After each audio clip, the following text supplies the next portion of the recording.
in this question, we're given, hey guys, in this question, we're given a parabola and a straight line on the same Cartesian plane, right? So if we look at our A and B, those are our points of intersection, right? And then this is the function of the parabola and this is the one of the straight line. This parabola has been written in the form f of x equals to a x minus h squared plus k, right? And from this general formula, we can deduce that this a, it's what's going to give us the orientation of the graph. If the a is negative, we'll have a downward smiling face parabola. If the a is positive, we will have an upward facing parabola. Do you understand that? But then from this again, we can get the turning point, because our turning point of the parabola is given by this h over here and this k. So the turning point of the parabola, it's given by an x and a y, right? So in order to get this x and this y, we're going to firstly solve for this so that we can get the x. So in order to have the x, you're going to say x minus h equals to 0, because remember, it's inside brackets, right? So we have to solve for that. So for our x will therefore be what? Our x will be a positive h. So all you just did in order to find the x was remove the bracket and then solve for it, right? So our h will be the x coordinate of the turning point. So we have our h over here. And this k over here, you're just going to take it as it is to be the y value of the turning point. Reason being why you're taking it as it is, it's not inside brackets or anything, right? So we have our k. So now, can you see, if we're given the parabola in this format, we can just easily get the turning point by just looking, right? So now let's apply it to 5.1. Okay, so 5.1, they're saying we should tell them what the coordinates of the turning point are, right? So if we're given f of x equals to negative x, x plus 3 squared plus 4. It means that the turning point, remember, we have to solve for what our x is going to be. So we'll have x plus 3 equals to 0. Therefore, our x will be what? Negative 3. So this will be the x coordinate of the turning point, negative 3. And then in order to get our y, we just have to take this, remember 8 being our k, as it is. So it will be, it will be 4. So this is now the coordinates of our turning point. And then for 5.2, they said we should determine the range of this parabola. So wait, if this is our let's assume this is our turning point. It'll have the coordinate negative 3 and 4. Remember, whenever they talk range, they're talking what? Y-axis, right? So this 4 over here, it's the maximum point along our y-axis that the graph can reach. It cannot go to y equals to 5 because this is the turning point. The turning point is the maximum point, right? So now we know that our graph, in terms of the y-axis, our y can only be equals to or less than 4. So this will be our range. Our range, it can either be equal to 4 or less than 4, but it can never ever be anything greater than 4, right? Or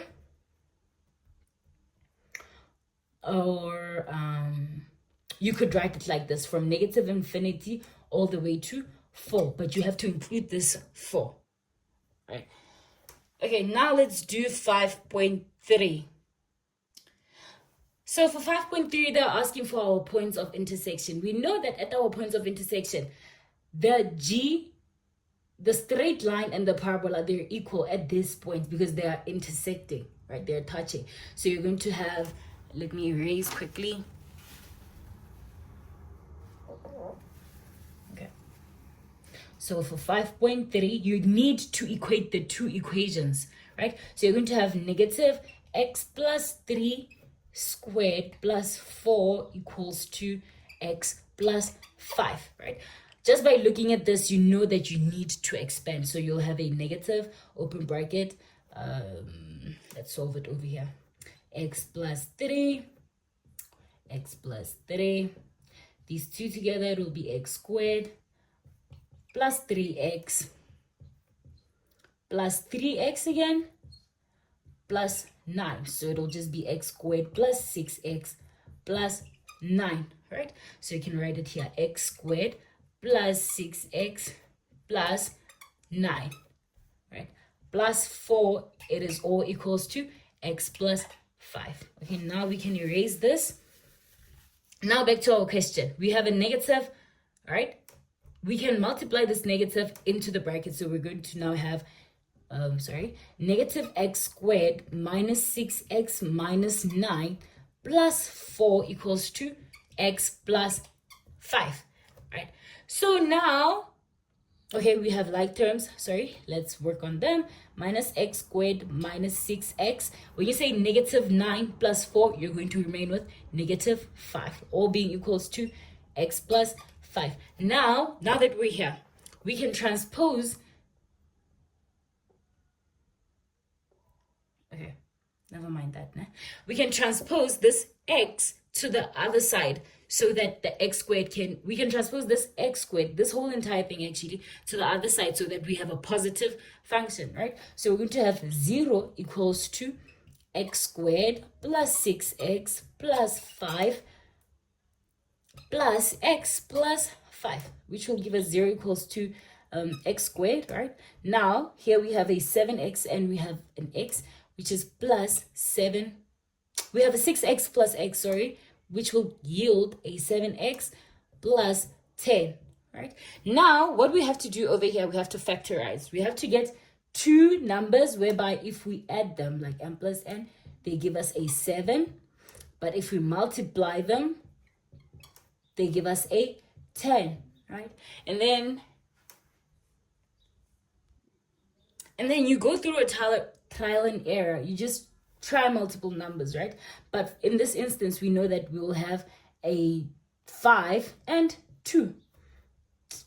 Just say 5 and 2, right? Because when you say 5 plus 2, they give you a 7. When you say 5 times 2, they give you a 10, right? So now, how you're going to write them is this. You're going to say x plus 5, x plus 2 equals to 0. Now we have to solve for what our x's are going to be, right? So we're going to have x equals to negative 5 and x equals to negative 2. How we did it, we just said x plus 5 equals to 0 and then transpose it to the other side. Similarly, x plus 2 equals to 0 and then transpose it to other side, right? Okay, so these right here are our points of intersection. So we just proved that A equals to negative 5 and B equals to negative 2, right? Good. So now let me erase. Take a screenshot if you have to. Okay, great. So we just calculated that our A, we just proved actually that our A is indeed what? Now let's go to 5.4. We just showed that our A equals to negative 5 and our B, its x value, it is indeed negative 2. So these, okay, so in 5.3 we determined that A, which is negative 5, and B, which is negative 2, are indeed our roots where the two graphs intersect, right? Now in this question they're saying determine the values for C for which the equation, which is just this, has one positive and one negative root, right? In the previous question they both had negative roots, but we just did this in the previous question because we equated the two equations. We equated the two equations and then we solved for our x. The only difference with this question, the one that they currently gave us, is that they have shifted the graph horizontally. Do you see? Because they added a C, right? That shows a shift in the horizontal plane for the graphs, right? So now We know from the previous question that x equals to -5 or x equals to -2. But in this question, we're not just dealing with what x, but x plus c. We need to account for the c. So this will just be what? X plus c equals to -5. Let me just ditch the or. X plus c equals to -2.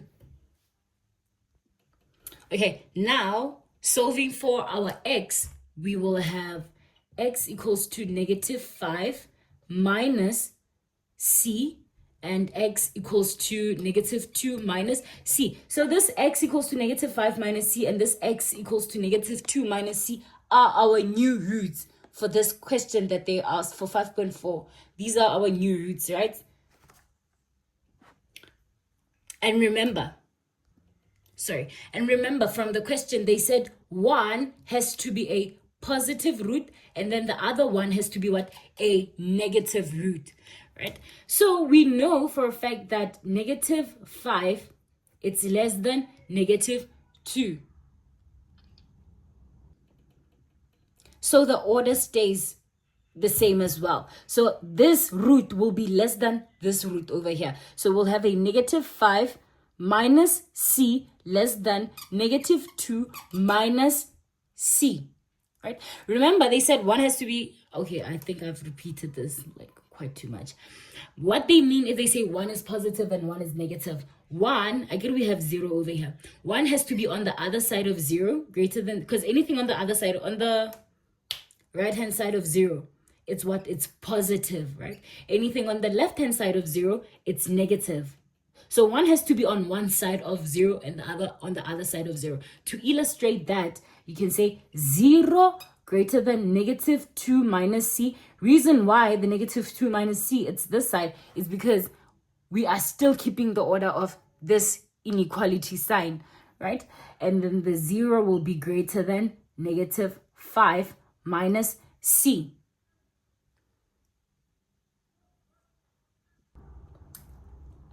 From this point onwards, we can just take them now up individually, right? And then solve them and solve for our c. So for this part, we'll have,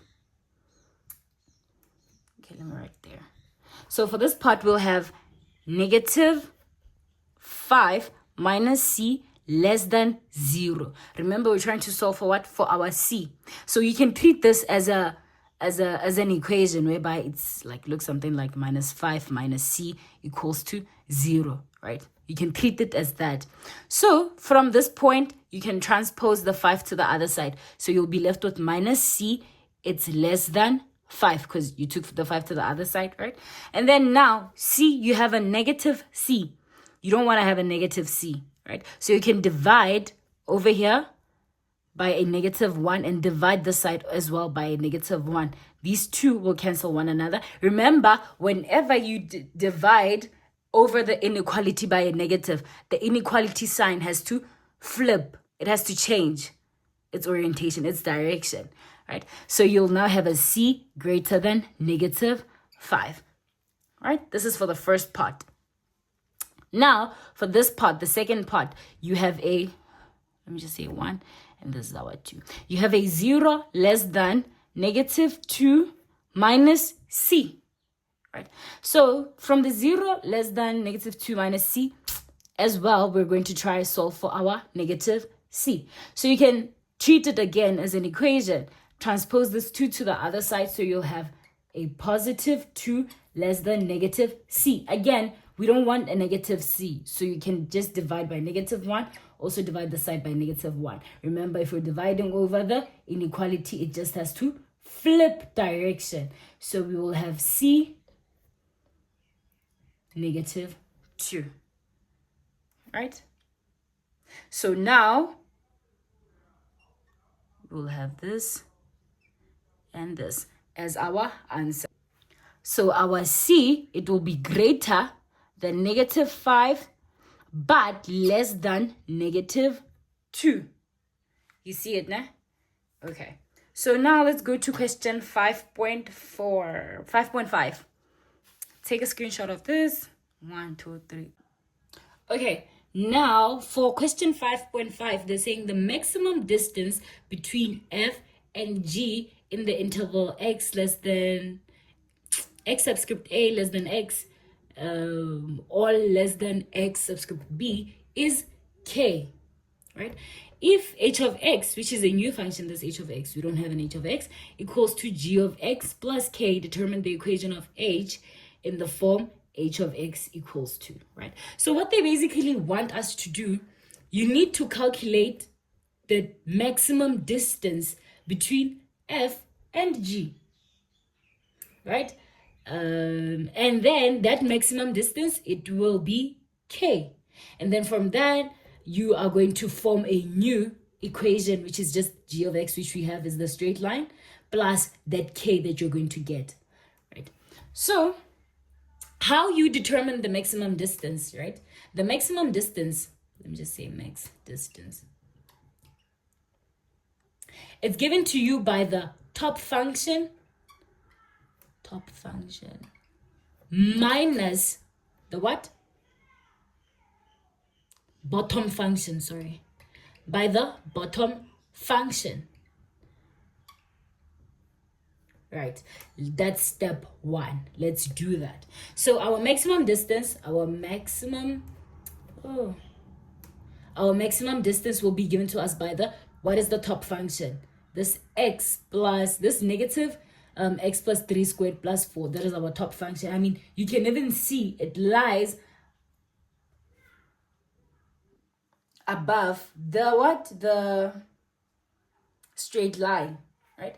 So we will have negative x plus 3 squared plus 4 minus this x plus 5. Right? Now we have to expand this. I don't remember if I remember properly, but I think it was, let's just do it. X plus 3. We'll have x squared plus 3. Okay. Let's just say we got to the bottom part. Plus 6x plus 9. Yes. So this expanded, it will just be negative x squared plus 6x plus 9, close bracket, plus 4 minus, it should be in brackets by the way, minus x plus 5. So when you work this out, it will just give you a, let me just erase this. Okay, so when you work this out, you have to multiply in the negative. So you'll have negative x squared minus 6x minus 9 plus 4, multiply this negative into, minus x minus 5, right? So now you have what? You can group the like terms because you have like terms. You have minus x squared minus 6 minus 7. It will give you minus 7x. And then now you have, you now have negative 9 plus 4, which will give you negative 5, minus 5, which will now give you what? Minus 10. So remember, they said what the maximum distance between F and G in the interval, this is K. So this over here, it is going to be our maximum distance formula, which is what? K, right? So from this point, this is K, but it's like K of X. From this point, we want to know what is the Y value of K, so that we can add it over here, right? So at this point, we just know the equation that can give us the Y value of K. Remember, in order to get the K, the maximum distance, it takes place and it occurs where? At the turning point. So the maximum, it happens at the turning point, right? So in order to know from this function, I was just showing you the turning point. This question has nothing to do with that. Right? So from this function over here, if we are trying to find the x value of the turning point, because this is also a parabola. Think about it. This is a parabola. In order for us to find the x value at the turning point, so now that we know that this is a parabola, in order to find the x value at the turning point, we can just say x will be equals to negative b all over 2a. This will give us the maximum x value at its turning point. Because remember, I said they said the maximum distance, right? So if we're at the maximum distance, in order to find the x value of the maximum distance so that we can find the y, we need to use this over here, right? So we're going to say x equals to negative bracket. What is our b? Because this is a, b, c. It'll be minus 7 all over 2a. Oh, wait, what is our a? Negative 1. So we have x being what? 7 divided by negative 2. This is our what? This is our x. So in order to find out what our y of the k is going to be, we can just take this x as substituted where we see an x, right? So we'll have equals to negative 7 all over negative 2 squared minus 7 all into 7 divided by negative 2, right? Minus, I think this is supposed to be a 10. Right? Minus 10. Now we'll get our y value. Let me just put it into the calculator. If we say negative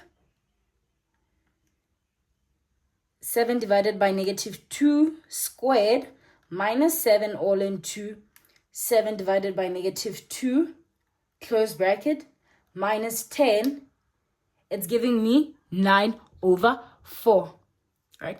Therefore, our y value will be what? 9 over 4, which is essentially our k. So therefore, k equals to 9 over 4. But remember, just because you found k, it doesn't mean you're done. They said you should formulate a new equation whereby h of x equals to g of x plus k. If you say h of x equals to g of x plus k, we know what our g of x is, right? So we'll have h of x, x plus 5, we get it from this point over here, plus 9 all over 4. Therefore, our h of x will just be what? X plus, if you say 9 over 4 plus 5 into your calculator, oh my goodness, wait. 5 plus 9 over 4, it's giving me plus 7, 25. And then you're done.